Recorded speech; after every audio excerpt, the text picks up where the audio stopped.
இந்த தையிட்டி எதிர்ப்பு ஆர்ப்பாட்டம் என்று சொல்ல முடியாது. இது ஒரு கூச்சல். நல்லூருக்கு பின்னுக்கு இருக்கிற திலீபனுடைய சிலை சட்டவிரோதமானது. அது எந்த அனுமதியும் இல்லாமல் கட்டப்பட்டிருக்கின்றது. இந்த நாட்டில் பயங்கரவாத இயக்கமாக தடை செய்யப்பட்டிருக்கின்ற புலிகள் அமைப்பின்ற ஒரு பயங்கரவாதிக்கு ஒரு சிலை ஒன்று சட்டவிரோதமாக வைக்கப்பட்டிருக்கின்றது. நாங்க ஒரு காணி ஒன்று வேண்டி நாங்க விரும்புகிற ஒரு மதத்துக்கு நாங்கள் ஒரு கோயிலை கட்டுறது எவ்வாறு இவர்களால் தடுக்க முடியும்? ஜெய் பீம், வணக்கம். தற்பொழுது யாழ் நாட்டில் இந்த தையிட்டி விவகாரம் ஒரு பேர்னிங் இஷ்யூவாக இருக்குது. ஆகவே இது தொடர்பாக சில விடயங்களை சிந்திக்க தெரிந்த தமிழ் மக்களுக்கு தெளிவுபடுத்த நாம் விரும்புகின்றோம். முதல்ல முக்கியமாக இந்த தையிட்டி எதிர்ப்பு ஆர்ப்பாட்டம் என்று சொல்ல முடியாது. இது ஒரு கூச்சல். இந்த கூச்சல் ஒவ்வொரு மாதமும் பௌத்தர்களின் புனித தினமான பௌர்ணமி தினத்தில் நடத்தப்படுகின்றது. இந்த முறை டிசம்பர் மாதம் 4ஆம் தேதி நடத்தப்பட்ட இந்த கூச்சல்களில் எங்களுக்கு இதை முன்னின்று நடத்துறது உங்களுக்கு தெரியும்.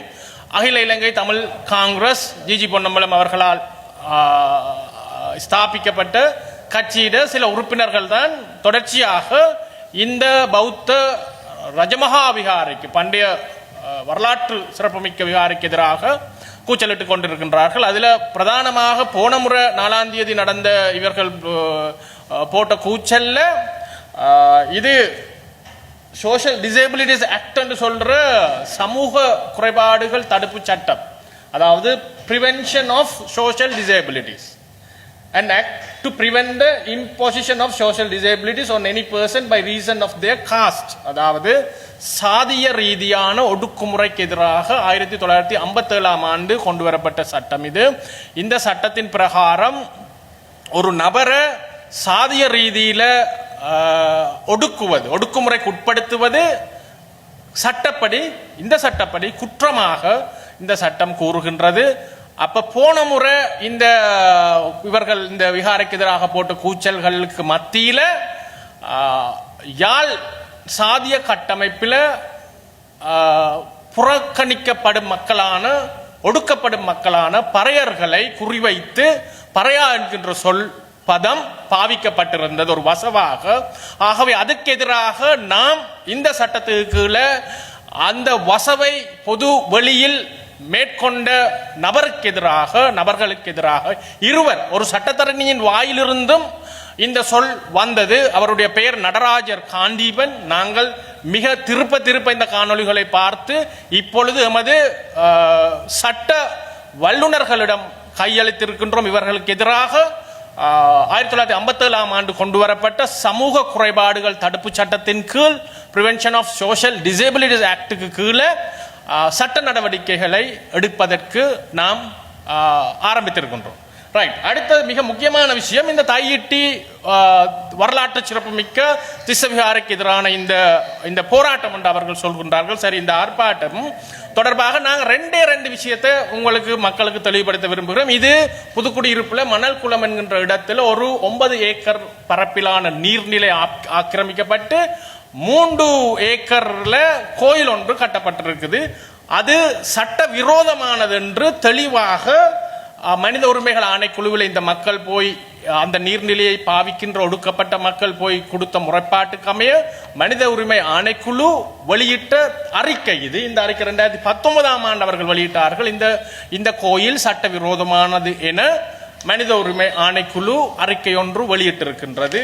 பின்னர் கமநல அபிவிருத்தி திணைக்கள முல்லைத்தீவு இந்த கோயில் ஆக்கிரமிக்கப்பட்டது என அவர்கள் ஒரு அறிக்கை ஒன்று வெளியிட்டிருக்கின்றார்கள். பின்னர் மந்துவில் கமக்காரர் அமைப்பு ஒரு அறிக்கை ஒன்று வெளியிட்டிருக்கின்றார்கள் மற்றும் புதுக்குடியிருப்பு பிரதேச சபை ஒரு அறிக்கை ஒன்று வெளியிட்டிருக்கின்றார்கள். அப்ப முக்கியமான 4 அமைப்புகள் இந்த நீர்நிலை ஆக்கிரமிக்கப்பட்டு இந்த கோயில் சட்டவிரோதமாக கட்டப்படுகிறது என்பதை உறுதிப்படுத்தி இருக்கிறார்கள். அத்தோடு கிளிநொச்சி நீதிமன்றத்தில் இந்த மக்களால, அந்த ஒடுக்கப்பட்ட மக்களால, நீர்நிலை பாவிக்கின்ற அந்த தமது வாழ்வாதாரமாக பாவிக்கின்ற மக்களால ஒரு வழக்கும் தாக்கல் செய்யப்பட்டிருக்கின்றது. KN 2023/RIT 4. சரி, இந்த வழக்கு இலக்கம்.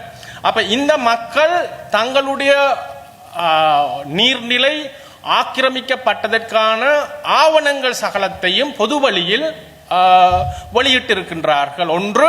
இரண்டாவது, சட்ட ரீதியாக நீதிமன்றத்தை அணுகி வழக்கொன்றும் தாக்கல் செய்திருக்கின்றார்கள் தங்களுடைய ஆவணங்களை சமர்ப்பித்து. சோ நாங்க என்ன சொல்றோம்னா, தையிட்டிக்கும் அதே மாதிரி இப்ப காணி உரிமையாளர்கள் என்று சொல்பவர்கள் தங்களுடைய ஆவணங்களை பொது வழியில் பகிரங்கப்படுத்துமாறு நாங்கள் வேண்டுகோள் விடுக்கின்றோம். அவ்வாறு இவர்களுடைய ஆவணங்கள் பொது வழிக்கு வந்தால் இந்த நாட்டு மக்கள் பார்த்து கொள்ளலாம் இது உண்மையான உறுதியா இல்லையா. முதலாவது, ரைட். அவ்வாறு இவர்கள் பொது வழிக்கு இதை முன்வைக்க விரும்பவில்லை என்றால், வைக்கவில்லை என்றால் இந்த ஆவணங்கள்ல பிரச்சனை இருக்கின்றது அர்த்தம். இரண்டாவது, அந்த மந்துவில் மக்கள் செய்த மாதிரி இவர்கள் ஒரு வழக்கொன்றை தாக்கல் செய்ய வேண்டும். அந்த வழக்கு தாக்கல், இந்த ரெண்டு விடயங்களும் இவர்கள் இது சட்ட ரீதியான விடயம். இந்த ரெண்டையும் செய்தாதான் எங்களுக்கு ஒத்துக்கொள்ளலாம் இவர்கள்ட்ட இருக்கிற ஆவணங்கள் நேர்மையான உண்மையான ஆவணங்கள். இல்லை என்றால் இவர்கள் இந்த ஆவணங்களை ஒழித்துக் கொண்டிருப்பதும் நீதிமன்றத்துக்கு செல்லாமல் இருப்பதும் இந்த ஆவணங்கள்ல ஏதோ மிக மோசடி இருக்கின்றது சாதாரண ஒரு சின்ன பிள்ளைக்கும் தெரிஞ்சு கொள்ள முடியும். அடுத்தது, இந்த தையிட்டி விகாரை சட்டவிரோதமானது என்று சொல்றாக்களுக்கு நாங்க சொல்லிக்கொள்ள விரும்புகிறோம். ஒட்டுமொத்த தமிழ் மக்களுக்கும் நல்லூருக்கு பின்னுக்கு இருக்கிற திலீபனுடைய சிலை சட்டவிரோதமானது. அது எந்த அனுமதியும் இல்லாமல் கட்டப்பட்டிருக்கின்றது. இந்த நாட்டில் பயங்கரவாத இயக்கமாக தடை செய்யப்பட்டிருக்கின்ற புலிகள் அமைப்பின்ற ஒரு பயங்கரவாதிக்கு ஒரு சிலை ஒன்று சட்டவிரோதமாக வைக்கப்பட்டிருக்கின்றது. அதே போல சுமார் 30க்கும் மேற்பட்ட புலிகள் உறுப்பினர்கள் செத்தவர்களின் சுடலைகள் மாவீரர் மயானங்கள் என்ற பெயரில் வடக்கு கிழக்கு பூராக இருக்கின்றது. அவை அனைத்தும் சட்டவிரோதமானவை. பல்கலைக்கழகத்துக்குள்ள முள்ளிவாய்க்கால் நினைவு தூபி என்கின்ற ஒன்று சட்டவிரோதமாக நிறுவப்பட்டிருக்குது. சோ முதல்ல இந்த சட்டவிரோதமான சகலதும் அகற்றப்பட வேணும், அந்த மந்துவில் கோயில் உட்பட. அது மாதிரி இன்னும் பல இருக்கு. சோ இந்த சட்டவிரோதங்கள் எல்லாம் அகற்றி போட்டு தையிட்டி சட்டவிரோதமானது என்பதற்கான ஆவணங்களை பொது வழியில வச்சு வழக்கம் போட்டுட்டு வாங்கோ, நாங்கள் தாராளமாக ஏற்றுக்கொள்கின்றோம். உங்களுடைய போராட்டம் நியாயமானது. ஆனால் மக்களுக்கு நாங்கள் தெரிவிக்க விரும்புறது, இது 2022ஆம் ஆண்டு மார்ச் 19ஆம் தேதி தமிழ் தேசிய மக்கள் முன்னணியின் ஏற்பாட்டில் யாழ்ப்பாணம் கந்தரோடு விகாரைக்கு முன்பாக போராட்டம். சரியா?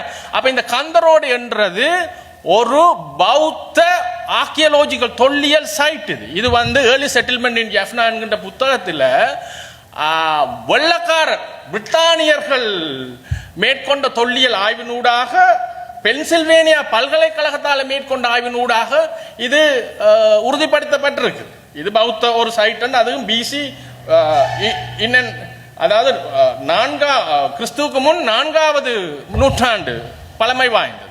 அப்ப இந்த இடத்துல ஒரு காணி ஒன்று வாங்கி பௌத்த விகாரை ஒன்று கட்டுவதற்கு முயற்சிக்கும் பொழுது இந்த தமிழ் தேசிய மக்கள் முன்னணி அதுலயும் ஆர்ப்பாட்டம் செய்கிறார்கள். அப்ப நாங்க மனச்சாட்சி உள்ள தமிழர்கள்ட்ட கேட்கிறோம், நாங்க ஒரு காணி ஒன்று வேண்டி நாங்க விரும்புற ஒரு மதத்துக்கு நாங்கள் ஒரு கோயிலை கட்டுறது எவ்வாறு இவர்களால் தடுக்க முடியும்? உங்களுக்கு தெரியுமா, சட்டப்படி, இலங்கை அரசியல் அமைப்பு சட்டப்படி இது மிக பாரிய அடிப்படை மனித உரிமை மீறல், அடிப்படை உரிமை மீறல்.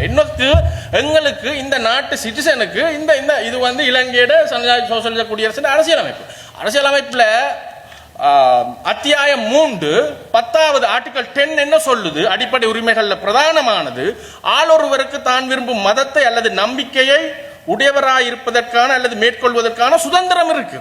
சரியா? மத சுதந்திரத்துக்கு உறுத்துடையவர் என்று இந்த அடிப்படை உரிமை சொல்லுது. இந்த அடிப்படை உரிமையை இவர்கள் மீறுகின்றார்கள். இவர்கள் செலக்டிவாக பௌத்த விரோத போக்கை மேற்கொள்கின்றார்கள். இது மிக ஆபத்தானது. நாங்கள் இதை நிறுத்துமாறு இவர்களிடம் கோரிக்கை விடுக்கின்றோம். நன்றி. சுவிட்சர்லாந்துல வீடு வாங்க போறீங்க இல்ல ஆல்ரெடி உங்களுக்கு அங்க வீடு இருக்குன்னா இந்த வீடியோ உங்களுக்காக தான். ஸோ ஸ்கிப் பண்ணாம ஃபுல்லா பாருங்க. ஒரு மனிதனுக்கு வீடு அப்படிங்கிறது ரொம்பவே அத்தியாவசிய தேவை. அத்தியாவசிய தேவைகள்ல முக்கியமான பங்கு வகிக்கிறதே இந்த வீடு தான். ஸோ அப்படி வீடு வாங்குறது விற்கிறது இது சம்பந்தமா உங்களுக்கு இருக்கிற நிறைய ப்ராப்ளத்துக்கு சொல்யூஷன் தர ஒரே இடம் தான் உங்கள் செல்வாசக். Your future our vision. இப்போ சுவிட்சர்லாந்துல வீட்டோட வட்டி விகிதத்துல வந்து நல்ல மாற்றம் வந்திருக்கு, நிறைய குறைஞ்சிருக்கு. ஸோ நீங்க ஏதாவது அக்ரிமெண்ட் போட்டு வச்சிருக்கீங்கன்னா இப்பவே அதை ரெனிவல் பண்ணி மாற்றி வச்சுக்கிட்டீங்கன்னா உங்களுக்கு நிறைய ப்ராஃபிட்ஸ் இருக்கும். ஸோ இது சம்பந்தமா உங்களுக்கு ஏதாவது அப்டேட்ஸ் வேணும், இந்த மாற்றத்துல உங்களுக்கு ஏதாவது டவுட் இருக்கு அப்படின்னா மறக்காம ஸ்கிரீன்ல தெரிய நம்பர் கால் பண்ணுங்க.